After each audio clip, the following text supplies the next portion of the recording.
Collection king Mohan Babu, సహజ నటి జయసుధ జంటగా భాస్కరరావు దర్శకత్వంలో తెరకెక్కిన చిత్రం గృహప్రవేశం. సత్యం సంగీతం ఈ సినిమాకి ఓ ప్రధాన బలంగా నిలిచింది. 1982 మార్చి 5 అంటే 44 సంవత్సరాల క్రితం సరిగ్గా ఇదే రోజున విడుదలైన గృహప్రవేశం చిత్రం శతదినోత్సవం జరుపుకుంది. 44వ వార్షికోత్సవం సందర్భంగా గృహప్రవేశం చిత్రం అప్పట్లో ఎక్కడెక్కడ విడుదలైంది, ఎక్కడెక్కడ శతదినోత్సవాలు జరుపుకుందో ఈ వీడియోలో చూద్దాం.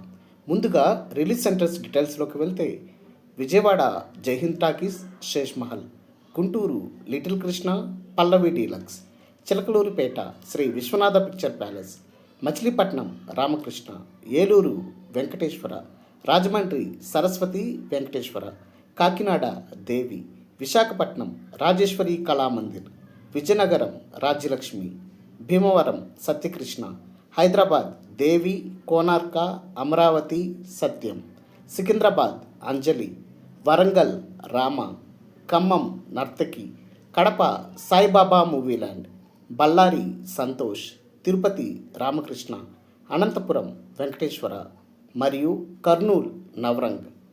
ఇప్పుడు 100 రోజుల కేంద్రాల వివరాల్లోకి వెళ్తే Vijayawada Jaihind, Vizag Rajeswari Kalamandir, Rajahmundry Saraswati, Eluru Venkateswara, Guntur Little Krishna, Nellore Vinayaka cinema late release, Hyderabad Sangam shift, Secunderabad Anjali, Tirupati Ramraj shift. Dear viewers, అప్పట్లో గృహప్రవేశం చిత్రాన్ని మీరు ఏ టాకీస్లో చూసారో కామెంట్ బాక్స్లో పోస్ట్ చేయండి.